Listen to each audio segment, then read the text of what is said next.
अरे फोटोग्राफर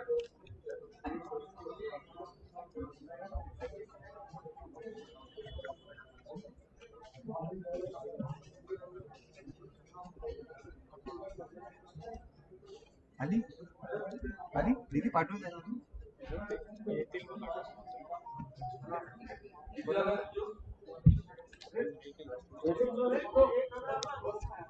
अरे चालू ना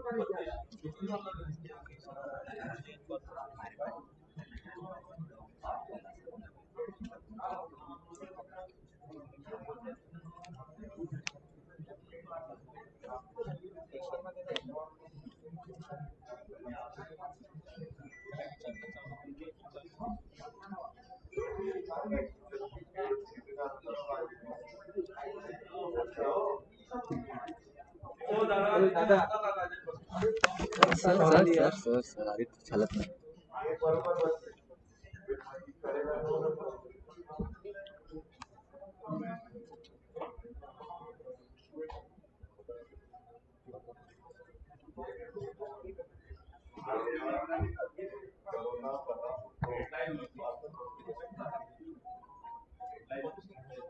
हॅलो त्या टीव्हीची भेटते ना तुला फ्रेम हिराच्या कॅमेरा लावले नाही चालेल ते चालू आवाज नीट आहे.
जय महाराष्ट्र. महाविकास आघाडीच्या वर्षपूर्तीनिमित्त आयोजित केलेल्या या सोहळ्याला उपस्थित माननीय मुख्यमंत्री उद्धव बाळासाहेब ठाकरे, त्याचप्रमाणे ज्येष्ठ नेते शरदचंद्रजी पवार, उपमुख्यमंत्री अजितराव पवार, माननीय बाळासाहेब थोरात यांचं मी या ठिकाणी स्वागत करतो. आणि या कोरोनाच्या परिस्थितीमध्ये अत्यंत छोटेखानी असा हा कार्यक्रम आपण ठेवलेला आहे. सुरक्षा अंतराचं आणि अर्थातच मुखपट्टीच्या नियमांचं आपण पालन करून हा कार्यक्रम इथे ठेवलेला आहे. खरं तर मागच्या वर्षी 28 नोव्हेंबरला शिवतीर्थावर ओसंडून वाहणाऱ्या गर्दीमध्ये आपला शपथविधी झाला आणि हा वर्षपूर्तीचा सोहळा आपण त्याच ठिकाणी जर आयोजित केला असता तर ते मैदान नक्कीच पुरं पडलं नसतं याचा आपण सर्वांना विश्वास आहे. परंतु या आताच्या परिस्थितीमध्ये आपण या सभागृहामध्ये हा कार्यक्रम आयोजित करतो आहोत. खर तर शपथविधीनंतर काही दिवस महिने हे स्थिर स्थावर होण्यासाठी जात असतानाच अचानक करोनाचा विळखा सुरू झाला आणि त्यांनी पाहता पाहता सगळ्या जगाला वेढा घातला. महाराष्ट्रातील परिस्थिती गंभीर होऊ लागली आणि हे संकट त्याला तोंड देत असताना पुन्हा निसर्ग चक्रीवादळ, मग अतिवृष्टी, अशी एकामागून एक संकट येत गेली. परंतु उद्धव साहेब ठाकरे यांच्या नेतृत्वाखालचं हे महाविकास आघाडीचं सरकार कुठेही डगमगलं नाही, गांगरून गेलं नाही, थबकलं नाही. तर या सगळ्या संकटांची मुकाबला करत करत जनतेच्या प्रश्नांकडे सुद्धा पूर्ण लक्ष दिलं. शेती सावरली, अडचणीतल्या लोकांना मदत केली, कुठेही काही कमी पडू दिलं नाही. म्हणजे हा महाराष्ट्र थांबलाच नाही. उद्धवजींच्या नेतृत्वाखाली त्याला उपमुख्यमंत्री अजितराव आणि बाळासाहेब थोरात यांच्या नेतृत्वाखालचे दोन्ही पक्ष सुद्धा त्यांचे सगळे सहकारी हे खांद्याला खांदा लावून या संकटाशी लढत होते. उद्योग व्यापाराला आपण चालना दिली. 51,000 कोटी रुपयांचे नवे उद्योग करार केले. गृहनिर्माणाचे प्रकल्प मार्गी लावण्यासाठी चांगले भक्कम निर्णय घेतले की ज्यामुळे जुन्या इमारती, वस्त्या, झोपडपट्ट्या यांचे जे निर्णय घोळंबून होते त्यांना चालना दिली. पर्यावरणाच्या रक्षणाकडे तर या सरकारनं सातत्यानं बारकाईने लक्ष दिलं आणि जगाच्या पाठीवर कुठेही दुसरं उदाहरण नाही असं एका महानगरामध्ये जंगल वन तयार करण्यासाठी 808 एकर आरेमधलं क्षेत्र हे राखीव वन म्हणून निर्णय घेतला, घोषित केलं. हे जगामधलं एकमेव असं उदाहरण आहे. पर्यटनाला उद्योगाचा दर्जा दिला. हा एक मला असं वाटतं की एक मोठाच क्रांतिकारी निर्णय म्हटला पाहिजे. महाजॉब पोर्टल आणि इतर अनेक असे उपक्रम राबवून आपल्याकडची बेरोजगारी कशी नाहीशी करता येईल लवकरात लवकर याच्याबद्दलची काही पावलं उचलली. असे एक ना दोन चांगले भक्कम निर्णय घेऊन घेत हे सरकार पुढे निघालेलं आहे. पाहता पाहता 1 वर्ष झालेलं आहे आणि यावेळेला या सरकारच्या स्थापनेमध्ये ज्यांनी पुढाकार घेतला, एक क्रांतिकारी निर्णय होत असताना ज्यांच्या भक्कम नेतृत्वाची आपल्याला साथ मिळाली, मार्गदर्शन मिळाले, ते शरदचंद्रजी सुद्धा या ठिकाणी आहेत.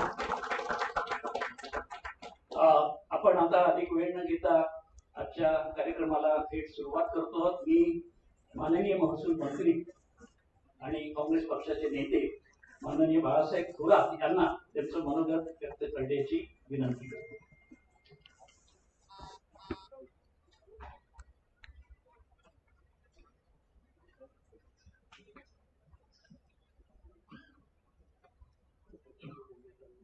सन्माननीय मुख्यमंत्री नामदार उद्धवजी ठाकरे, आदरणीय शरदचंद्रजी पवार साहेब, माननीय अजितदादा, उपस्थित मंत्रिमंडळातील सर्व सहकारी, उपस्थित सर्व अधिकारी, कार्यकर्ते, पदाधिकारी, सर्व मीडियाचे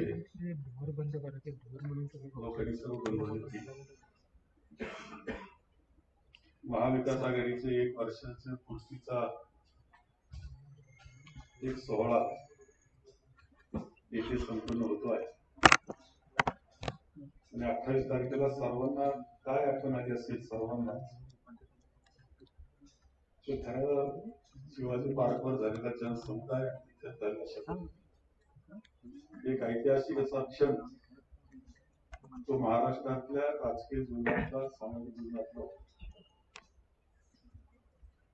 महाविकास आघाडीचं सरकार बनणं सोपी गोष्ट नव्हती. तर 4 पुस्तकं त्यावर आलेली आहेत.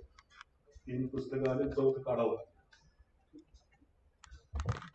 आणि याच्यातूनच हा क्षण किती ऐतिहासिक होता ते वेगळं सांगण्याची आवश्यकता नाही. नेमकं पहिल्यापासून असा चर्चा होती की कसं हे टिकणार का.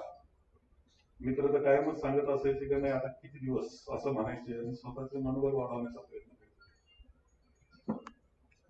परंतु 1 वर्षानंतर आपण अभिमानानं सांगू शकतो की माननीय मुख्यमंत्री महोदयांच्या नेतृत्वाखाली आपण 1 वर्षाचा कार्यकाळ अत्यंत सक्षमपणे यशस्वी रीतीनं पार पाडलेला आहे.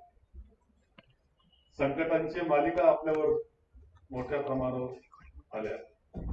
विशेषतः नैसर्गिक संकटाची मालिका होती. कोरोनाचं संकट हे तर ऐतिहासिक संकट आहे.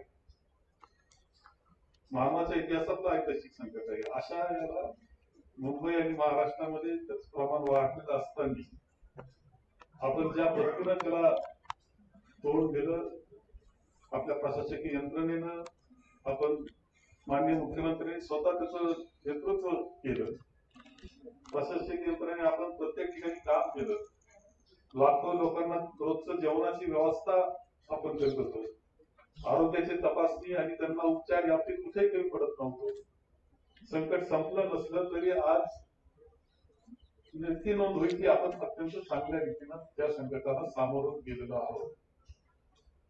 हे संकट असताना सगळे रिसोर्सेस जे आर्थिक होते ते आटलेले असताना आपला शब्द होता की शेतकऱ्याचं कर्जमाफीचा 2 लाखांपर्यंत कर्जमाफी आपण रितसरपणे विनासायास व्यवस्थित पद्धतीनं शेतकऱ्यांच्या खात्यावर जाऊन पोहोचले.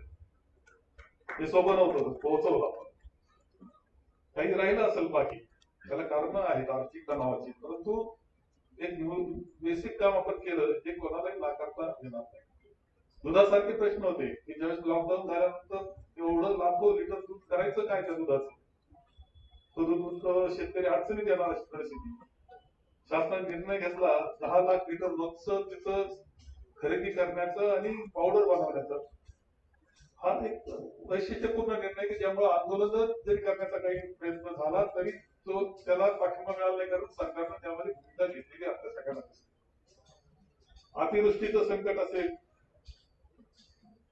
चक्रीवादळ आलं कोकणातलं, आपण सगळेजण तिथं जाऊन पोहोचलो. व्यवस्था रात्री ज्यावेळी चक्रीवादळ संपल्यानंतर पहिल्या तासामध्ये पुन्हा रस्ते साफ करण्याचा कार्यक्रम सुरू झाला. सोपं म्हणजे ते केलं. तिथले विजेचं व्यवस्था निर्माण करणं असेल, नाही तर तिथल्या नागरिकांना मदत जरी खाली होऊ नये म्हणून घेतली तसं काळजी याच्यावर केलं आपलं सरकारनं नियंत्रण. खूप बेसिक गोष्टी इतक्या चांगल्या पद्धतीने आपण महापुराचं पूर्व विदर्भातल्या महापुराच्या संकटामध्ये सुद्धा आपलं खंबीरपणे आपण तिथे उभं राहिलेलं दिसतं. अतिवृष्टी संपूर्ण महाराष्ट्रात झाली. सोलापूर आणि उस्मानाबाद त्या ठिकाणी आपलं प्रशासकीय यंत्रणा आपण सगळेजण तिथं व्यक्तिशः लक्ष घातलं आणि 10,000 कोटीचं ऐतिहासिक पॅकेज तयार करणं या काळामध्ये या सगळ्या गोष्टी जर आपण पाहिल्या तर एक यशस्वी रीतीनं या कार्यकाळामध्ये संकटाला सामोरं आपण गेलेलो आहे. ही वस्तुस्थिती ते जनतेनं सुद्धा मान्य केलेलं आहे. जेवढे काही अनेक मीडियाने काही मुलाखती घेतल्या किंवा सर्वे केले त्यामध्ये आपण यशस्वी आपल्याला दाखवलं जात आहे. जनता भक्कमपणे आपल्या पाठीशी उभी राहते आहे हे चित्र आज निर्माण झालेलं आहे. यामध्ये सर्वांचं काम आहे. आदरणीय पवार साहेबांचं मार्गदर्शन वेळोवेळी आपल्याला झालेलं आहे. आपण किमान समान कार्यक्रमावर काम करतो आहोत. सर्वसामान्य माणूस आपण केंद्रीभूत मानलेला आहे आणि आजही या सगळ्या याच्यात वातावरण निर्माण करण्याचा प्रयत्न होत असतो, परंतु एक अत्यंत स्थिर पद्धतीनं काळजीपूर्वक कोणतंही भावनिक न होता पाऊल टाकत जा ही वाटचाल आपण करतो आहोत. मला खात्री आहे की आपण 5 वर्षामध्ये हा एक यशस्वी 5 वर्षाचा कालखंड अशा प्रकारचं चित्र महाराष्ट्रामध्ये निर्माण करण्यासाठी जो विश्वास जनतेने आपल्याला दाखवलेला आहे त्या सार्थ ठरवण्यात निश्चितपणे यशस्वी होऊ याची खात्री मला वाटते आहे आणि त्याकरता आपण खरं ते काम आपल्याला सगळ्यांना करायचे. त्या जनता जनार्दनाचे आशीर्वाद मागणं हेच कामाच्या या निमित्ताने असं मी मानतो आणि माझे 2 शब्द संपवतो.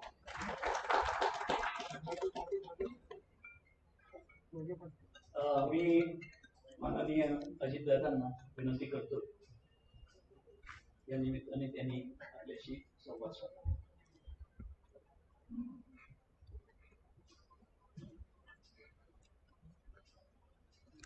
महाविकास आघाडी सरकारच्या वर्षपूर्तीनिमित्त आज इथं जो कार्यक्रम आयोजित केलेला आहे त्या कार्यक्रमाला उपस्थित असणारे आदरणीय पवारसाहेब, राज्याचे मुख्यमंत्री माननीय उद्धवजी ठाकरे साहेब, मंत्रिमंडळातील आमचे सहकारी बाळासाहेब थोरात, जयंतराव पाटील, अशोकराव चव्हाण, भुजबळ साहेब, एकनाथराव शिंदे, दिलीप वळसे पाटील, अनेक मान्यवर इथं मंत्रिमंडळातले सगळेच इथं उपस्थित आहेत. मी सगळ्यांची नावं घेऊन वेळ घेत नाही. सर्व मंत्रिमंडळातील आमचे सहकारी बंधू भगिनी, अधिकारी वर्ग, पत्रकार मित्र आणि माझ्या तरुण मित्र, माननीय सुभाषराव देसाई साहेबांचं नाव घेतलं राहिलं. सुभाषराव देसाईंनी सुरुवातीला प्रास्ताविकामध्ये सांगितलेली वस्तुस्थिती खरी होती. आपण सगळेजण त्या आताच्या विधान परिषदेच्या 6 जागांच्या निवडणुका होत्या. त्याच्या निमित्तानं आपण बहुतेक जण बाहेर. मुख्यमंत्र्यांचा फोन आलेला होता की 28 तारखेला आपल्याला वर्षपूर्तीचा सोहळा घ्यायचा आहे, पण सगळेच जण बाहेर असल्यामुळं ती तारीख डिसेंबरची 3 म्हणजे आजची ठरली आणि त्याप्रमाणे हा कार्यक्रम आयोजित करण्यात आला. महाविकास आघाडीच्या सरकारच्या वर्षपूर्तीच्या निमित्तानं आपणा सर्वांचं, राज्यातील तमाम जनतेचं, नागरिक बंधू भगिनींचं सर्वप्रथम मी मनापासून आभार मानतो आणि महाविकास आघाडीच्या सरकारच्या वर्षपूर्ती निमित्त सर्वांना शुभेच्छा देखील देतो. या सरकारने राज्याचं हित, जनतेच्या विकासासाठी हे महाविकास आघाडीचं सरकार बांधील आहे, हा विश्वास देखील मी या निमित्तानं व्यक्त करतो. वर्षापूर्वी जे काही घडलं त्याच्याबद्दलचा आता उल्लेख बाळासाहेबांनी आणि सुभाषरावांनी त्या ठिकाणी केला. आज आपल्या माहिती आणि जनसंपर्क महासंचालनालयाच्या वतीनं तयार केलेल्या 1 वर्ष महाराष्ट्र सेवेचं महाविकास आघाडीचे महाराष्ट्र थांबला नाही, थांबणार नाही या पुस्तिकेचं प्रकाशन देखील माझं भाषण झाल्यानंतर आदरणीय साहेब आणि माननीय मुख्यमंत्री साहेब त्या ठिकाणी करणार आहेत. एक चांगली पुस्तिका काढण्याचा प्रयत्न माहिती आणि जनसंपर्क महासंचालनाने या ठिकाणी केलेला आहे. पहिल्या वर्षातली आपली कामगिरी, निर्णयांची विभागनिहाय माहिती देण्याचा त्याच्यामध्ये प्रयत्न केलेला आहे. एक चांगली पुस्तिका काढण्याचा प्रयत्न आमच्या सगळ्या सहकाऱ्यांच्याकडनं झालेला आहे आणि त्याच्यामुळे माहिती विभागातील सर्व म्हणजे दिलीप पांढरपट्टे जे असतील, बाकीचे सगळे जे सहकारी असतील, त्या सगळ्यांचं पण मी अभिनंदन करतो, कौतुक करतो. आपण मुखपृष्ठाला जे नाव दिलेलं आहे 1 वर्ष महाराष्ट्र सेवेचे महाविकास आघाडीचे, महाराष्ट्र थांबला नाही, थांबणार नाही या पुस्तिकेच्या माध्यमातून महाविकास शासनाचं वर्षभरातलं काम अतिशय प्रभावीपणे पोहोचवण्याच्या करता आपण प्रयत्न केलेला आहे. त्यातून लोकांच्या विकासाला, राज्याच्या प्रगतीला गती, दिशा आणखी कशी देता येईल काही बद्दलचा प्रयत्न मुख्यमंत्री महोदय आणि त्यांच्या सर्व आपल्या सहकार्याचा आहे. अडचणी खूप आल्या. ज्यावेळेस पहिला अर्थसंकल्प सादर करण्यात आला त्यावेळेस 4.5 लाख कोटीपेक्षा मोठा अर्थसंकल्प आपण देण्याचा प्रयत्न केला. मगाशी सांगितलं तसं कर्जमाफीचा एक महत्वाचा निर्णय आपण घेतला. त्याच्यात काही निर्णय राहिले, सातत्याने 2 लाखापर्यंत कर्ज त्याच्यावर असणाऱ्यांना पण मदत करायची राहिली, सातत्याने कर्जफेड करणाऱ्यांना मदत करायची राहिली. पण आपल्याला माहिती, आपण ग्रामीण भागामध्ये नेहमी म्हणतो सगळी सोंग करता येतात, पैशाचं सोंग नाही करता येत आणि नेमकं तेच घडलं. आज देखील वर्षपूर्तीच्या निमित्तानं मी सांगेन, राज्याच्या प्रमुखांनी वेळोवेळी सांगितलेलं आहे, आमच्या इतर सहकाऱ्यांनी सांगितलेलं आहे आज पण केंद्र सरकारकडनं जीएसटी आणि बाकीचे जे काही कर आपल्याला मिळतात त्याच्यातून 28,000 कोटी रुपये कालच्या 30 नोव्हेंबर पर्यंत येणं बाकी. 4.5 लाख कोटीचा अर्थसंकल्प असताना त्याच्यातले 1.5 लाख कोटी रुपये पगार आणि पेन्शनला आपण खर्च करत असताना आणि 3 लाख कोटी रुपये आपल्याला विकासाला बाकीच्या सगळ्या कामाला लागत असताना एकदम वर्षभराचं ही सगळा जो काही आकडा आहे तो इतका कमी झाला की सगळं गणित 3 लाखाच्या पर्यंत बसवण्याची वेळ आपल्यावर आलेली. परंतु तरी आपण डगमगत. कोरोनाचं संकट आलं आणि आपल्या धारावीमध्ये मुंबईला ज्यावेळेस या कोरोनाने वेढलं, वरळी असेल, बाकीचा सगळा माझा परिसर असेल, ग्रामीण पुण्याचा परिसर असेल, पण त्याच्यातून पण आपण डगमगलो नाही. मुख्यमंत्र्यांनी सातत्याने पंतप्रधानांच्या बरोबर व्हिडिओ कॉन्फरन्स असेल, चांगल्या तज्ञ डॉक्टरांच्या बरोबर असेल, इथं राजेश टोपे बसले, इथं आमचे अमित देशमुख बसलेले, त्यांनी आपल्या सार्वजनिक आरोग्य आणि वैद्यकीय शिक्षण विभागाच्या वतीनं पण सगळ्यांना सतत प्रोत्साहन देण्याचं काम केलं. अमित देशमुख बसलेले, गृह विभाग तर अतिशय मनापासून ह्याच्यामध्ये राबत होता. स्वतःच्या जीवाची पर्वा हे अनेक सहकारी आपले करत नव्हते आणि पुढे जाण्याचं काम हे महाविकास आघाडीचं सरकार राज्याच्या बाबतीमध्ये करत होतं. वेगवेगळ्या प्रकारच्या अफवा उठत होत्या, वेगवेगळ्या प्रकारच्या मुलाखती दिल्या जात होत्या, सातत्याने काही ना काही गाजर दाखवण्याचा प्रयत्न होत होता. आता हे सरकार पडेल, 6 महिन्यांनी पडेल, आता पुढच्या महिन्यामध्ये पडेल, अशा पद्धतीचे पण समोरच्या विरोधी पक्षांनी सतत प्रयत्न केला, पण त्याला अजिबात यश आलं. मला आजच पत्रकार मित्रांनी विचारलं होतं या सरकारचं भवितव्य काय. मी त्यांना सांगितलं की श्रीमती सोनिया गांधी, आदरणीय पवार साहेब आणि उद्धवजी ठाकरे हे 3 नेते जोपर्यंत हे महाविकास आघाडीचं सरकार मजबूतीनं आपण चालवायचंच हा निश्चय त्यांनी केलेला आहे, तोपर्यंत या सरकारला कुठंच काही अडचण नाही. कुणी किती काही ज्योतिष व्यक्त करा किंवा काही व्यक्त करा, काही अडचण नाही. आणि इथून पुढं अजूनही वेगवेगळ्या प्रकारची शाळा आपल्या सुरू झाल्या नाहीत, कॉलेजेस सुरू झाले नाहीत. आजच वर्षा गायकवाड आम्ही काही मिटिंगच्या निमित्तानं बसलो होतो. एसटीच्या संदर्भातले वेगवेगळे प्रश्न आले. आपण पैसा कमी असताना देखील फक्त पोलीस विभाग, अन्न नागरी पुरवठा विभाग किंवा वैद्यकीय शिक्षण विभाग किंवा आपला सार्वजनिक आरोग्य विभाग आणि आमच्या विजय वडेट्टीवार साहेबांचा मदत पुनर्वसन विभाग या विभागाला तर पैसा कमी पडून द्यायचाच नाही असं मुख्यमंत्र्यांनी मला सांगितलेलं होतं. पण आपण अडचण असली तरी त्याच्यातनं कुठंच त्या ठिकाणी कमीपणा येऊन दिला नाही, कमतरता येऊन दिली नाही, मार्ग काढत गेलो. संकट आहे पण त्या संकटाशी मुकाबला करण्याची ताकद ही नेतृत्वामध्ये आणि मंत्रिमंडळामध्ये असल्यानंतर कुठली अडचण येत नाही, ही पण बाब तितक्याच प्रकर्षाने आपल्या सगळ्यांच्या समोर आलेली आपण सगळ्यांनी पाहिलेली. सरकारची जनतेबद्दलची संवेदनशीलता, सामाजिक प्रश्नाच्या बद्दल बांधिलकी आणि ते प्रश्न सोडवण्यासाठी कळकळी लोकांच्या पर्यंत त्या ठिकाणी पोहोचली पाहिजे. त्यामुळं हे जे काही आपण जनतेशी थेट संवाद साधण्याचा प्रयत्न करतो त्याच्यामध्ये वेगवेगळ्या इलेक्ट्रॉनिक मीडिया, प्रिंट मीडियाचा उपयोग त्या ठिकाणी करून घेतो, सोशल मीडियाचा उपयोग त्या ठिकाणी करून घेतो आणि हे असंच पुढे त्या बाबतीमध्ये चाललं पाहिजे अशाही प्रकारची माझी विनंती आहे. आपण काम करत असताना मुख्यमंत्री महोदयांनी तर कोरोनाच्या बाबतीमध्ये त्यांचा एवढा अभ्यास झाला की ते अर्धे डॉक्टर झाले तर राजेश अर्धा डॉक्टर झाले, एवढं जोरात काम झालं. आणि त्याच्यातली कुठली औषधं, कुठली इंजेक्शन, कुठं काय केलं पाहिजे, कुठं काय केलं पाहिजे, त्याच्यावर त्या दोघांच्या पासून कोरोनाचा भीव नसे. आम्हाला सगळ्यांना कोरोना झाला पण त्या दोघांना मात्र मजबूतीनं काम त्या ठिकाणी त्यांचं चाललेलं आहे. त्याच्यातला गमतीचा भाग चालतोय पण राज्यातल्या महाविकास आघाडी सरकारची वर्षपूर्ती ही सर्वांना सोबत घेऊन समर्थ महाराष्ट्र घडवण्याच्या महाविकास आघाडी सरकारच्या निर्धाराची वर्षपूर्ती. परवाच 25 नोव्हेंबरला ज्यांनी महाराष्ट्राचा मंगल कलश आणला ते पहिले मुख्यमंत्री स्वर्गीय यशवंतराव चव्हाण साहेबांची पुण्यतिथी आहे आणि त्यांचाही आदर्श सातत्याने आपण डोळ्यासमोर ठेवतो. त्याचा महान व्यक्ती तुमच्या माझ्या महाराष्ट्रामध्ये होऊन गेलेले आहेत. त्यांचा आदर्श डोळ्यासमोर ठेवून आपल्या या आघाडी सरकारची वाटचाल चाललेली आहे.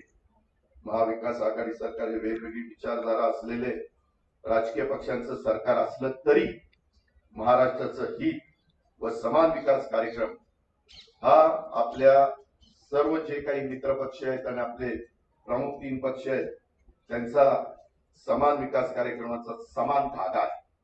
आणि जोपर्यंत आपला हा समान धागा त्या ठिकाणी मजबूत आहे तोपर्यंत कुठलीच काळजी करण्याचं कारण नाही. गेल्या वर्षभरात राज्यातील जनतेची प्रतारणा आणि महाराष्ट्राच्या हिताची तडजोड करणारा एकही निर्णय त्या महाविकास आघाडीच्या सरकारने घेतलेला नाहीये. सातत्याने जनतेच्या सुखदुःखात समरस होत लोकहिताचे निर्णय अनेक आपण त्या ठिकाणी घेत आलेलो आहे. नैसर्गिक संकट आली, निसर्ग चक्रीवादळाचा तडाखा बसला, अतिवृष्टी झाली, आपली अनेक प्रकारची पिकं माझ्या शेतकऱ्यांची पाण्यामध्ये गेली, मातीमोल त्या ठिकाणी त्याची किंमत झाली, असे खूप संकट आली. त्याच्यामध्ये उल्लेख थोडासा बाळासाहेबांनी पण केला. दुधाचा प्रश्न असेल, बाकी सगळे प्रश्न असतील, काही प्रश्न जरूर राहिलेले, जरूर त्याच्यातनं मार्ग काढण्याच्या महाविकास आघाडीच्या सरकारची निश्चितपणे तयारी आहे आणि तसा प्रयत्न देखील आपल्या सगळ्यांचा चाललेला आहे आणि पुढेही आपण त्याच प्रकारे काम करत राहणार आहोत. ज्या महाराष्ट्रातले डॉक्टर असतील, नर्सेस असतील, पॅरामेडिकल स्टाफ असेल, त्यांचा सपोर्ट स्टाफ असेल, फार्मासिस्ट असतील, सफाई कामगार असतील, माझ्या अंगणवाडीमध्ये काम करणाऱ्या महिला असतील, आशाताई असतील, पोलीस, शासकीय, निमशासकीय, स्थानिक स्वराज्य संस्थांचे माझे अधिकारी, कर्मचारी, स्वयंसेवी संस्थांचे पदाधिकारी, कार्यकर्ते, लोकप्रतिनिधी, सामान्य नागरिक सगळ्यांनी मिळून कोरोना विरुद्ध एकजुटीनं लढाई लढली, यशस्वी केली. त्याबद्दल मी कोरोना योद्ध्यांचा देखील मनापासून आभार मानतो. या लढाईत कर्तव्य पार पाडत असताना काही सहकाऱ्यांना पण स्वतःचा जीव गमवावा लागला, त्यांना कृतज्ञतापूर्वक श्रद्धांजली अर्पण करतो. आपल्या विधिमंडळातले स्वर्गीय भारत भालके साहेब आपल्याला त्या ठिकाणी सोडून गेले. या कोरोना युद्धाचा त्याग महाराष्ट्र कायम स्मरणात ठेवेल अशा प्रकारचा पण विश्वास त्या ठिकाणी मी व्यक्त करतो. राज्य सरकारचं नेतृत्व सन्माननीय उद्धवजी ठाकरे साहेबांच्याकडे मुख्यमंत्री म्हणून त्यांनी वर्षभरात जनमानसावर ठसा उमटवण्याचं काम केलेलं आहे. शासन, प्रशासन, नागरिकांच्या मध्ये एक संघभावना निर्माण करण्यात ते यशस्वी ठरलेले. सहकारी मंत्री अधिकाऱ्यांच्यावर विश्वास टाकून त्यांना उत्तम काम करण्याचं स्वातंत्र्य देणारं त्यांचं नेतृत्व आपण गेल्या वर्षभर पाहत आलेलो आहे आणि हे सगळं काम करत असताना त्यांनी नंतर माझं कुटुंब माझी जबाबदारी हा कार्यक्रम तर स्वतः मुख्यमंत्र्यांनी पुढाकार घेऊन त्या बाबतीमध्ये राबवला. त्याचाही आपल्या राज्यातला कोरोना कंट्रोल होण्याच्या करता, आटोक्यात येण्याच्या करता खूप मोठ्या प्रमाणावर मदत त्या ठिकाणी झालेली आहे. अशा खूप काही गोष्टी आहेत. राज्य सरकारची वर्षपूर्ती हा आपल्यासाठी साजरा करण्याचा विषय नाहीये. उलट पुढील 4 वर्षाच्या महाराष्ट्राच्या प्रगतीची पुनराखणी करण्याचा आणि त्या दिशेने दमदार वाटचाल करण्याची सुरुवात ही आहे. त्यामुळेच राज्यातील जनतेच्या आशा आकांक्षांच्या पूर्ततेसाठी आपण आज नव्हे तर आतापासूनच त्या ठिकाणी कामाला लागलं पाहिजे. कोरोना संकटात देखील राज्यातील विकास योजनांना प्रगतीला खीळ बसणार नाही याची आपण काळजी सर्वांनी घेतली पाहिजे. आज हा कार्यक्रम होत असताना थोडी मनामध्ये धाकधूक होती. नेमक्या 6 विधान परिषदेच्या जागांचा निकाल आपण सगळेजण एकत्र आल्यानंतर 3ही पक्ष आणि आपले मित्र पक्ष एकत्रपणे ह्या 6 जागा लढवल्या. आपल्याला नंदुरबार धुळ्यामध्ये अपयश आलं, पण बाकीच्या 5ही जागांमध्ये आत्ताच्या घडीला भाजपचा एकाही ठिकाणी उमेदवार पुढं नाही. ही गोष्ट देखील याचा अर्थ आपण सगळे एक झालो. आपण दिलेल्या उमेदवारांना आपली मतं ट्रान्सफर करण्याचा निर्णय आपल्या नेतृत्वाने घेतला तर लोकांची मानसिकता तशी आहे. अर्थात निकाल अजून लागायला वेळ आहे. एकदमच लगेच काही आणखी बोलून मी आपला अधिक वेळ घेत नाही, पण एक चांगल्या ज्या काही न्यूज ऐकायला मिळतात त्याच्यात तरी एक समाधानाचं वातावरण आहे. मी स्वतः सचिन चव्हाणांशी बोललो ते म्हणले, दादा 56च्या 56 टेबलला आपण पुढे आहोत, कुठंच मागं नाहीये. तीच गोष्ट मगाशी विजयराव आम्ही बसलो होतो, माझ्या नागपूरला पण तशाच प्रकारची परिस्थिती, सुनील केदार त्या ठिकाणी आहे. देशमुख आणि सुनील केदार एकत्र झाल्यानंतर काय घडू शकतं ते नागपूरच्या त्या निकालावरून आपल्याला कळणार आहे. फक्त माझ्या अमरावतीमध्ये अजून आपला उमेदवार तिथं 2 नंबरला आहे. पुण्यामध्ये दोन्ही उमेदवार अच्छा ही चांगली बातमी आली. देसाई साहेब सांगतात की अमरावतीला पण पुढे गेला. असंच ते यश त्या ठिकाणी मिळावं आणि आपले 5च्या 5 उमेदवार त्या बाबतीमध्ये प्रचंड मताधिक्याने ते विजयी व्हावे ही पण मी अपेक्षा व्यक्त करतो. त्याच्यानंतर 12 उमेदवारांची नाव दिलेली ती पण आता कोश्यारी साहेबांनी लवकर जाहीर करावी. अशा पद्धतीनं सन्माननीय महामहिम राज्यपाल महोदयांना विनंती करतो आणि एक चांगला कार्यक्रम घेतला. आदरणीय पवार साहेबांनी ह्या कार्यक्रमाला वेळ दिला त्याबद्दल मी अतिशय मनापासून समाधान व्यक्त करतो आणि आपल्या सगळ्यांची रजा घेतो. जय हिंद, जय महाराष्ट्र. महाराष्ट्र थांबला नाही आणि थांबणार नाही. आता अजितदादांनी आपली उत्सुकता वाढवली. त्या पुस्तिकेचं प्रकाशन अनावरण करायचंय. मी कुमारी आदिती तटकरे, राज्यमंत्री माहिती व जनसंपर्क आणि त्या विभागाचे महासंचालक डॉक्टर पांढर पट्टे यांना विनंती करतो या प्रकाशनासाठी त्यांनी व्यासपीठावर यावं.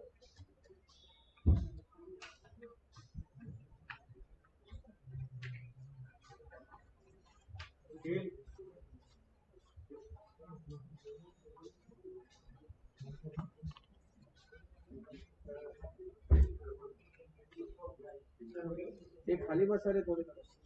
खाली बसा रे.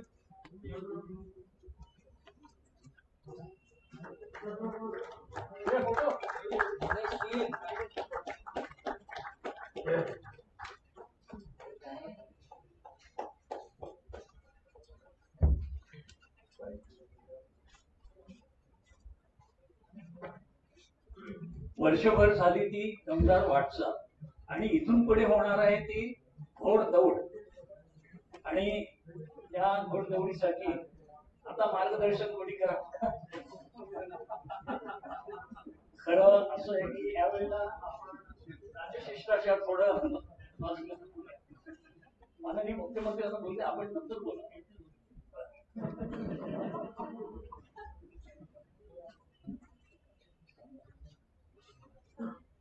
राज्याचे मुख्यमंत्री माननीय उद्धवराव ठाकरे, देशाचे राष्ट्रीय उपमुख्यमंत्री, महसूल मंत्री, उद्योग मंत्री आणि उपस्थित सहकारी बंधू, बोलत बोलत एक वर्ष निघून गेलं आणि एका वर्षामध्ये आधीच्या सरकारने सांगितल्याप्रमाणे अनेक प्रकारची संकट आली.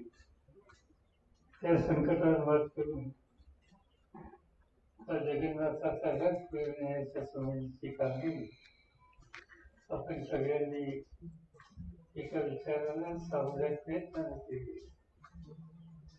त्याचं दर्शन या पुस्तिकेच्या माध्यमातून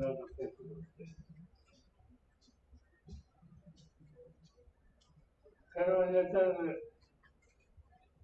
राज्य सरकार, राज्य सत्ता हातामध्ये घेऊन 1 वर्ष गेल्या 50 वर्षामध्ये मी असं कधी पाहिलं नाही की सरकार आलं आणि त्यांनी 1 वर्ष कारभार केल्याच्या नंतर लगेचच त्याची बारकाईनं चिकित्सा करण्याच्या संबंधीची स्पर्धा ही एक वेगवेगळ्या वृत्तपत्रामध्ये कधी पाहायला मिळाली. म्हणजे आपल्याबद्दल पाहायला मिळाली त्याचं महत्वाचं कारण आणि थोड्याशी सांगितलं गेलं की अनेकांनी काही शंका उपस्थित करून ठेवलेल्या होत्या आणि त्यामुळे साहजिकच अशा प्रकारचे चिकित्सा करण्याच्या संबंधीची भूमिका पत्रकाराला घ्यावी लागली. यांनी या शंका उपस्थित करून ठेवलेल्या होत्या त्याच्यामध्ये प्रमुख ठरला. कधी नाही वेळेला सत्ता हातात गेल्याच्या नंतर जी अस्वस्थता असते ती अस्वस्थता आपल्याला प्रामुख्याने या ठिकाणी बघायला मिळाली. संकटाची मालिका जी आता सांगण्यात आली, शेती शेतकरी तो संकटात होता. परिसरातले अनेक जिल्ह्याचे जिल्हे अडचणीमध्ये आले होते आणि त्यामधून हे सरकार बाहेर निघेल का नाही या प्रकारची चर्चा सुद्धा प्रत्येक आवाजामध्ये ठिकाणी होत होती. पण या सरकारमधल्या प्रत्येक प्रतिनिधींनी आपल्याची जबाबदारी आणि आपल्या जिल्ह्याची जबाबदारी अत्यंत समर्थपणाने सांभाळली हाताळली आणि त्यामुळे या संकटात सुद्धा त्या संकटग्रस्तांचा आत्मविश्वास वाढला ही स्थिती आपल्याला महाराष्ट्रामध्ये ठिकठिकाणी बघायला मिळाली. आज आपण बघतो की समान देशामधल्या शेतकऱ्यांच्या एक वेगळं चित्र विशेषतः उत्तर हिंदुस्थानामध्ये होतो. गेले 8-10 दिवस पंजाब असो, हरियाणा असो, उत्तर प्रदेश असो, जिथं उत्तम शेती होते त्या भागातला शेतकरी या रस्त्यामध्ये उपोषणाला बसलेला. आणि त्याचं महत्वाचं कारण की राज्यकर्त्यांनी त्याच्या प्रश्नाकडे हवं त्या पद्धतीने लक्ष दिलं नाही. त्या संबंधीची अस्वस्थता किंवा संताप हा त्याच्या मार्फत आज देशाला नव्हे तर देशाच्या बाहेर सुद्धा बघायला मिळतोय. याची नोंद कॅनडासारख्या एका देशाच्या प्रधानमंत्र्यांनी सुद्धा घेतली. ते अयोग्य आहे, पण घेतली ही वस्तू त्याची आपण काही नाकारू शकत नाही. आणि हे चित्र आपण देशाच्या राजधानीमध्ये बघतोय आणि जिथे संकटाची मालिका होती त्या मालिकेतून लोकांना बाहेर काढण्यासाठी राज्याच्या मुख्यमंत्री आणि त्यांच्या सरकारने जे कष्ट केले त्याची नोंद घेऊन संकटाच्या मालिकेच्या परिसराचा हा बळीराजा कधी रस्त्यावर आला नाही. त्यांनी समाधानाचं प्रत्यक्षपणाने व्यक्त केलं. माझ्या मते हा सरकारचा 1 वर्षामध्ये एक प्रकारचा चमत्कार दाखवण्याच्या संबंधीचा केलेली कामगिरी आहे. ते म्हणलं तर त्यामध्ये काही अतिशयोक्ती होणार नाही. महाराष्ट्र राज्य हे देशाचं उद्योगधंद्याचं राज्य. कोरोनाचं संकट देशावर आलं, जगात आलं आणि विशेषतः अर्थव्यवस्था संकटात गेली. लॉकडाऊनच्या वेळेस सगळे व्यवहार बंद पडले आणि महाराष्ट्र हे देशाचं उद्योगाचं महत्वाचं राज्य आणि त्यामुळे उद्योगाचं महत्वाचं राज्य जर बंद झालं शिक्षक आपलं थांबलं तर देशाच्या अर्थव्यवस्थेवर आणखी विपरीत परिणाम झाल्याच्या राहणार नाही. याची अस्वस्थता ही राष्ट्र प्रमुखांना सुद्धा होती. पण या सगळ्या पार्श्वभूमीवर सुद्धा थोडे दिवस सोडले तर पुन्हा एकदा कारखान्याचं चक्र चालू कसं राहील आणि हाताचं काम कसं जाणार नाही याची खबरदारी महाराष्ट्राच्या उद्योग क्षेत्रातल्या सगळ्या विभागातल्या सगळ्या घटकांनी केली. आणि त्याचं महत्वाचं कारण त्याचा आत्मविश्वास होता की हे महाआघाडीचं सरकार आमच्या पाठीशी मजबूतीने उभं आहे आणि त्यामुळे ही कारखानदारी चालली, उद्योग थांबलेले नाही आणि या सगळ्या गोष्टी आपल्या सगळ्यांना बघायला मिळाल्या. याचं महत्वाचं कारण यश तुम्ही कष्ट सगळ्यांनी केले, मुख्यमंत्र्यांनी नेतृत्व दिलं, बरोबर घेऊन जाण्याच्या संबंधीची भूमिका स्वीकारली. हे सगळं खरं असलं ते याच्यामध्ये लोकांचा सहभाग होता जी गोष्ट आपल्याला अमान्य करता येणार नाही. आणि एका दृष्टीनं आपल्याला आपण भाग्यवान आहोत की महाराष्ट्रातल्या सर्वसामान्य जनतेनं या सगळ्या संकट काळामध्ये सुद्धा हा जगन्नाथाचा रथ बोलण्यासाठी हातभार लावला, पूर्ण साथ दिली आणि त्यामुळेच आज आपण इथं येऊन पोहोचलेलो. आज या सरकारमध्ये जे काही आपण सगळे प्रतिनिधी काम करतात त्याच्यामध्ये सगळ्या प्रकारचे सहकारी अनेक सहकारी असे की नव्या उमेदीचे आयुष्यात कदाचित प्रथमच जबाबदारी घेणारे आहेत. आणि त्याच्यामध्ये अनेक असेही सहकारी आहेत की अनेक वर्ष सत्तेमध्ये गाढा प्रशासकाचा अनुभव असलेले असे सहकारी आहेत. आणि त्यावर एका बाजूला नवी उभे आणि दुसऱ्या बाजूला प्रदीर्घ अनुभव या दोघांच्या समन्वयाचे हे सरकार यशस्वी झाल्याशिवाय होणारच नाही. त्याच्यावरती सरकार भरोसा होणार नाही. ते चित्र आपल्या सगळ्यांना बघायला मिळतंय. डॉक्टर ज्याचा उल्लेख या ठिकाणी केला की त्याच्या निवडणुका आता चालल्यात, स्थानिक स्वराज्य संस्थेच्या या निवडणुका आहेत, पदवीधरांच्या निवडणुका आहेत. तशा इतर निवडणुकीच्या पेक्षा या निवडणुका काय असतात हे मी काही सांगण्याचं कारण नाही. पण तरी सुद्धा जवळपास एखाद दुसऱ्या मतदारसंघामध्ये जर चित्र पाहिलं तर सर्वत्र लोकांचा पाठिंबा आणि ज्ञानी लोकांचा, अनुभवी शिक्षित लोकांचा पाठिंबा तुम्हाला आहे हे याचं स्पष्ट होतं की अत्यंत गर्वाची बाजू आहे. मी मुख्यमंत्री, उपमुख्यमंत्री, त्यांचे सगळे सहकारी आणि विशेषतः हे विविध पक्षांचं सरकार आहे आणि ते चालवण्याच्यासाठी आपल्या सगळ्यांच्या सामुदायिक प्रयत्नांना आपल्याला यश आलं त्याबद्दल आपण सगळेजण एक प्रकारे अभिनंदनाला पात्र आहात. तसे महाराष्ट्राला हा काही फार अनुभव नाही. विविध विचारांची सरकार महाराष्ट्राने 3दा बघितली. त्याचं पहिलं माझ्यावरची जबाबदारी होती 1978 साली. पण ती जबाबदारी आजच्यापेक्षा सोपी आणि त्याचं महत्वाचं कारण की त्याच्यामध्ये 1-2 लोक असे होते, सांगायला हरकत नाही, शंकररावजी चव्हाण आणि कदाचित मी, ज्याला काही प्रशासनाचा अनुभव होता आणि बाकी ज्यांना प्रशासनाची काही फारशी माहिती नव्हती. त्यामुळे राज्य प्रमुखांच्याकडून त्यांच्या काही अपेक्षाच असायच्या.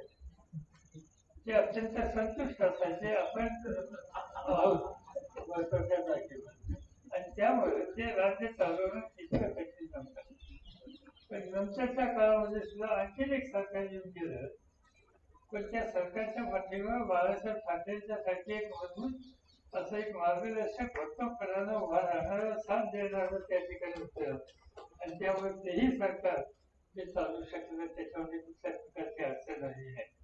आणि त्यामुळे साहजिकच या सरकारकडे, उद्धव ठाकरेंच्या सरकारकडे लोक औत्सुक्याला बघत होते. आणि त्याचं महत्वाचं कारण मुख्यमंत्र्यांनी कधी आयुष्यात सत्तेची जबाबदारी घेतली नव्हती. त्यामुळे नक्की काय होईल या संबंधीची जास्ती आवाजात चर्चा होत असे. आणि दुसऱ्या बाजूनं अनेक लोक आहेत भुजबळांच्यासारखे, आणखी अनेक की ज्यांना अनेक वर्षाचा सत्तेचा अनुभव आहे, प्रशासनाचा अनुभव आहे. आणि त्यामुळे हा समन्वय कसा चालेल आणि त्याच्यात फरक 3 राजकीय पक्ष. पण हे सगळं असताना सुद्धा मुख्यमंत्री अबोल असले पण चतुर्फळाच्या बाबतीत त्याच्यात कमतरता नाही याचं स्पष्ट झालेलं आहे. ते आज आपल्याला या माध्यमातून बघायला मिळतं. म्हणूनच हे सरकार यशस्वीरित्या पुढे जात आहे. ते 5 वर्ष चालेल मला काही समजत नाही. इतका कजूरपणा आपण काय करता 5 वर्षाचा वगैरे असं की एकदा मराठी जनतेने आपल्या जबाबदारी टाकल्याच्या नंतर मराठी जनता काम करणाऱ्याला कधी विसरत नसते. त्यामुळे 5-25 वर्ष महाराष्ट्राचा गाडा पुढे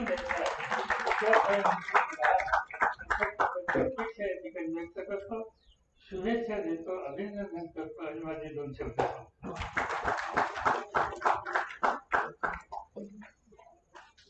पवारसाहेब, आपलं मार्गदर्शन, आपले आशीर्वाद हे नक्कीच या सरकारला पुढचे सगळं जे काही वेळ आहे, काळ आहे तो पूर्ण करायला प्रेरणा देत राहील. मी माननीय मुख्यमंत्र्यांना त्यांचं मनोगत या निमित्ताने व्यक्त करण्याची विनंती करतो. आदरणीय पवारसाहेब, पुढे सर्वांचा उल्लेख कसा करायचा? शासकीय भाषेत करायचं म्हटलं तर माननीय उपमुख्यमंत्री जे आहेत, महसूल मंत्री आहेत, समोर सगळे विविध खात्याचे मंत्री आहेत. पण मी उल्लेख कसा करायचा एवढ्यासाठी म्हटलं की गेल्या वर्षभरामध्ये जे एक आमचं टीमवर्क झालेलं आहे ते पाहिल्यानंतर हे सर्व माझे सहकारी आहेत. प्रत्यक्ष शासनातले आहेत, प्रशासनातले सुद्धा आहेत. पवार साहेब आपण म्हणालात त्याच्याप्रमाणे जनतेचे खूप मोठे आशीर्वाद आपल्यावरती आहेत. कोणता क्षण खरा मानायचा? गेल्या वर्षीचा तो ओसंडून वाहणारा शिवतीर्थावरचा संपूर्ण कार्यक्रम अजूनही विश्वास बसत नाही. आणि मी मनापासून सांगतो की पवेलियन मध्ये बसलेला एकदम पटकन कोणाला सांगते की अरे तूच आता कॅप्टन आणि बस उतर मैदानामध्ये. प्रत्यक्ष क्रिकेट पाहणं वेगळं आणि मैदानात उतरून टोलेबाजी करणं हा एक वेगळा अनुभव असतो. पण ती टोलेबाजी करताना सुद्धा टीम सुद्धा तेवढीच महत्वाची असते. आणि ही माझी सगळी टीम आहे. या टीम मध्ये सर्व अनुभवी आहेत. अनुभव नसणारे अशी कोणी असतील असं त्यांच्या कामावरून वाटतच नाही. सगळेजण फार छान काम करतात. आणि तो कार्यक्रम तो दिवस आठवत असताना त्यावेळेला आपल्याला कोणाला असं वाटलं नव्हतं की पुढच्या वर्षीचा कार्यक्रम हा कोरोनाच्यामुळे असा आपल्याला बंदिस्त हॉलमध्ये करावा लागेल. किंबहुना अनेक जणांना असं वाटत होतं की सरकार मुळामध्ये होऊच शकत नाही. शिवसेनेला गृहीत धरून चाललं नाही. कुठे शिवसेना परपटत येणारच. पण शिवसेना कधी परपटत जाणाऱ्या पक्षांपैकी आधी नव्हती, आताही नाही, उद्याही नसणार.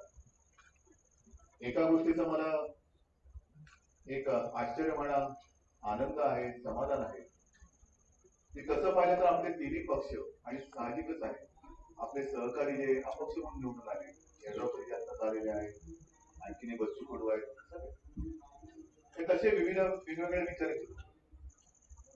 आपल्याला संघर्षाचा सुद्धा खूप अनुभव आहे. एकमेकांशी संघर्ष करत करत करत इथपर्यंत आलो. त्याच्यामुळे आता आपल्या लक्षात आलेलं की संघर्ष केल्यामुळे आपण काय गमावतो आणि एकत्र आल्यानंतर मी कमावतो हा शब्द दुसऱ्या अर्थात कोणत्याही अर्थात बोलत नाही, पण आशीर्वाद कसे कमावू शकतो त्याचा एक वर्ष आपण अनुभव घेतो. साहजिकच आहे पवार साहेबांचं नेतृत्व आहे, मार्गदर्शन आहे, सोनियाजींचं आहे. पवार साहेब आता काय काय बोलायचं हा विषय एक आहे. एका जागी कधी बसत असतील असं मला वाटत. कदाचित आयुष्यात पहिला जो लॉकडाऊन झाला होता तेव्हा जोर जबरदस्ती कदाचित मी म्हणतो, मला माहिती नाहीये, घरात थांबले असतील तर. नाहीतर आता सुद्धा मी त्यांना सांगितलं की या कार्यक्रमानंतर आपल्याला वर्षभर घ्यायचं. मला कुठे पुण्याला चालते, एका जागी तरी थांबत असतात, सतत काम करत असतात, फिरत असतात. आणि मग ते जेव्हा येतात बाहेर चर्चा असते, काय चाललंय बोलणं, पण ते येतात, जे काय त्यांना सांगायचं सांगतात आणि नंतर संपूर्ण त्यांच्या कारकिर्दीमध्ये त्यांचे जे काही अनुभवाचे बोल असतात, आठवणीच्या रूपात काय काय झालं होतं, तेव्हा काय झालं होतं, मग असं काय मी काय केलं होतं, ह्या सगळ्या गोष्टी हे खरं म्हणजे पवार साहेबांचे पुस्तक व्हायला पाहिजे. हे पुस्तक तर आहेच, पण आपल्या कारकिर्दीचं एक पुस्तक व्हायला पाहिजे की जेणेकरून जे नवोदित राजकारणी या पुढे सुद्धा येतील त्यांना ते मार्गदर्शक होईल. खरंच मार्गदर्शक. सोनियाजी एकच मला तुम्ही भेटलो पण फोनवरती बोलत. मग दिवाळी असेल, कधी काय असेल, फोन करतात, सांगतात अच्छा चल रहा है, अच्छा सरकार चल रहा है, हमारे लोग सता तो नहीं रहे.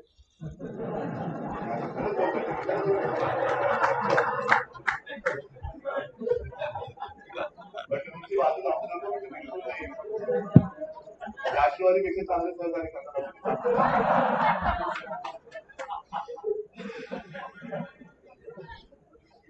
थोडक्यामध्ये काय हे वातावरण या संदर्भातलं असतं की इथे कुठेही उगाच आडेलतट्टूपणा नाही, मान मला तसा उगाच कुठे काय विषय धरून लावले असं नाहीये.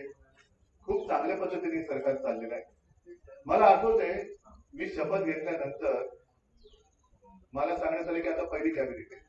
मला ते तेव्हा तिथून आपण इकडे आलो. मला माहितीच नाही कॅबिनेट म्हणजे आपली घरातली कॅबिनेट ठीक आहे, कॅबिनेट रिशफल म्हणजे काय इकडचे कपडे तिकडचे कडे एवढं पुरतं मला रिशफल माहिती होतं. तेव्हा कॅबिनेट पाहिजे, कॅबिनेट काय असतं काय ते तेव्हा मला कळलं. पण तेव्हा ही सगळी जुनी जाणती मंडळी होती, सुभाष देसाई, एकनाथजी, छगनराव थोरात आहेत, जयंतराव आणि ह्या सगळ्यांनी पहिल्या दिवसापासून जे एक सहकार्य करतायत. मला कुठलाही अनुभव मी नव्हता म्हणून हळूहळू तो येतोय आणि तो येत असताना या सगळ्यांचं पदोपदी होणारं जे सहकार्य ते फार बोलायचं. गेलं वर्ष खरंच कठीण होतं, आजही कठीण काळातून आपण पार पाडलेलो नाही. नैसर्गिक आपत्ती ठीक आहे म्हणजे ती मोठीच असते, पण ते आपल्या हातात नसते, ती येतेच. पण काही वेळेला नैसर्गिक आपत्तीत सुद्धा राजकारण केलं जातं, ते फार क्लेशकारक असतं. म्हणजे आपल्याला माहिती आहे की आता कोरोनाचं संकट आहे, मास्क घातला पाहिजे वगैरे वगैरे या सगळ्या गोष्टी मी काय ज्या फेसबुक लाईव्ह वरनं बोलत असतो पुन्हा मला काही आपल्याला सांगायचं नाही. पण हे आहे, आता सुद्धा आपण हळूवारपणाने पावलं टाकत सगळा महाराष्ट्र आपण आता सुरू केलेला आहे. पण हे सुरू करत असताना पाश्चिमात्य देशामध्ये दुसरी लाट आली. आपल्याकडे विचारलं जातं दुसरी लाट कधी येणार. अजूनही प्रोफेसर आपण तसं शून्यावरती कधी चालू नव्हतं. आणि दुसरी लाट यायला पाहिजे, जायला पाहिजे. अजून आपली पहिली पूर्ण गेलेली नाहीये, त्याच्यामध्ये चढ उतार चालू आहे. दिल्लीमध्ये पुन्हा दुसरी तिसरी लाट आलेली आहे. तर ह्या लाटामागून लाटा येत असताना आम्ही सरकार म्हणून त्या नुसतं समुद्र किनाऱ्यावरती हवा खायचं, जनतेला जपायचं नाही, तर मग कारभार कसला? जनतेचा आशीर्वाद हा का मिळतोय?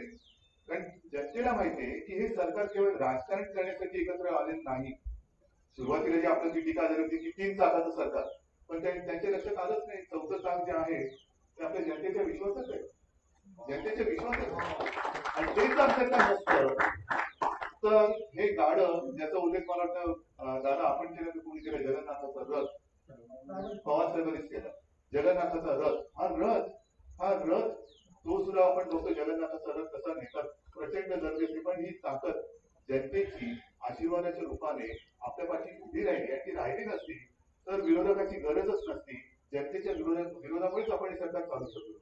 पण आज जनतेने स्वागत केलेले, हे सरकार स्वीकारलेलं आहे आणि म्हणूनच आपण हा जगन्नाथाचा रथ, जनतेचा रथ, जनता जनार्दनाचा रथ हा पुढे नेऊ शकतो आहे. आणि तो पुढे नेत असताना 1 वर्ष आपण काय केलं त्याला उत्तर ह्या पुस्तिकेतून आपण दिलेलं आहे. 1 वर्ष काळ मोठा आहे आणि मोठा नाही, पण विशेष म्हणजे 3 वेगवेगळ्या विचारांचं पक्षांचं सरकार हे एकत्र आल्यानंतर आणि त्यातही कोरोनासाठी एक जगावरती आपत्ती आलेली.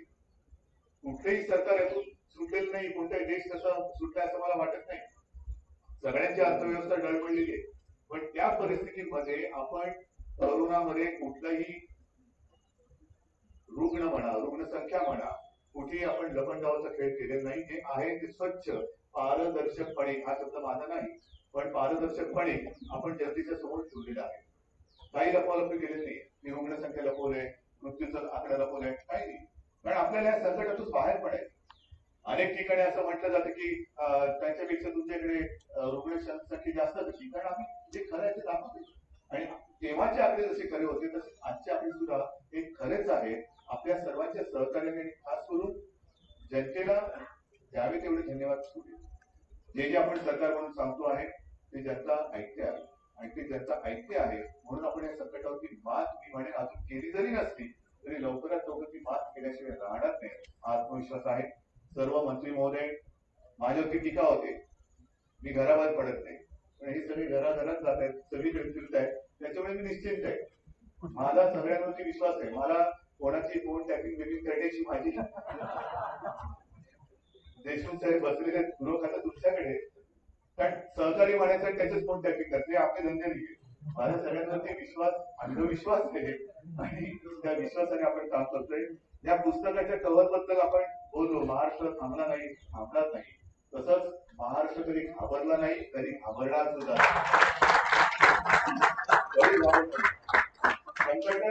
या संकटची नैसर्गिक आपत्तीचा आपण मुकाबला करूच, पण जर राजकीय संकट कोणी आमच्यावरती आणू इच्छित असेल तर ते संकट सुद्धा हा महाराष्ट्र मोडून मला नक्कीच आलेलं आहे. आणि या कव्हरचं कौतुक झालं, त्याच्या पाठचं सुद्धा त्याला बॅक कव्हर म्हणतो ते सुद्धा सगळ्यांनी बघायला पाहिजे. तिकडे गाडगे बाबांची वचने होती मुद्दा म्हणून सरकार कसं चाललं पाहिजे. मी जे विधानसभेत बोललो होतो ते कधी आम्ही विसरणार नाही. संत गाडगे बाबांची दशसूत्री म्हणजे जो भुकेला असेल त्याला अन्न, तहानला असेल त्याला पाणी, ज्याला वस्त्र नाही त्याला वस्त्र, जो वेगळं असेल त्याला घर, अशी अनेक आहेत. यालाच तर हेच तर काम सरकारचं. राजकारण म्हणजे काय? कशासाठी राजकारण करतं? कशाला सरकार पाहिजे? का आम्हाला सत्ता पाहिजे? सत्तेत येऊन जर काही कामं करायची नसतील तर ती सत्ता काय चाटायची? मी मगाशी गाडीतून उतरलो तेव्हा जब्बार पटेल पायरीवरती उभे होते आणि मला म्हणाले, अहो तुम्ही स्वतः गाडी चालवता, याची फिल्म काढली पाहिजे. म्हणजे स्वतः चालवतो म्हणजे काय? जसं आहे तसं राहू. मुख्यमंत्री झाला म्हणजे काय शिंग फुटली की काय? हा, आपण असं म्हणतो आला अंगावरचं घेतलं शिंग, ती शिंग वेगळी. पण मुख्यमंत्री सुद्धा माणूस असतो, जसं आहे तसं राहू. जे शिवसेना प्रमुखांनी मला शिकवलेलं आहे की उद्धव एक लक्षात ठेवून सदैव नम्र राहा, मायबाप जनतेशी सदैव नम्र राहा. डोक्यात हवा गेली ना तर त्याला टाचणी लागायला वेळ लागेल. आणि म्हणून मला असं वाटतं हे सगळे संस्कार आणि आपल्या सगळ्यांचं सहकार्य, म्हणून माझे तर आहेतच, आपले सुद्धा पाय जमिनीवरती आहेत आणि जमिनीवरती पाय ज्याचे असतात तोच वाटचाल करू शकतो. जो तरंगायला लागतो तो तरंगत कुठेही जातो. म्हणून हे सरकार जमिनीवरची पाय मजबूत आहेत आणि त्या मजबूत पायाने एक एक मजबूत पाऊल यापुढे सुद्धा आम्ही टाकत राहू. जनतेला मी एवढंच सांगेन की आपण जो विश्वास दाखवलेला आहात त्या विश्वासाला आम्ही कधीही कदापि तडा तर सोडाच पण चरोडा सुद्धा जाऊ देणार नाही. आशीर्वाद असू द्या, विश्वास असू द्या. जय हिंद, जय महाराष्ट्र.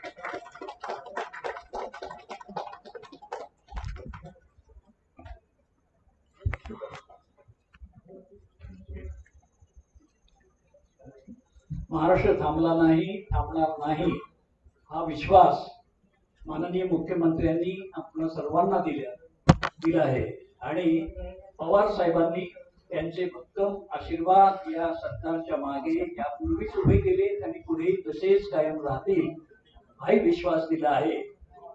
आपल्याला आता समारंभाकडे येताना राष्ट्रगीत म्हणून या कार्यक्रमाची सांगता करायची आहे. सर्वांनी राष्ट्रगीतासाठी उभं राहू.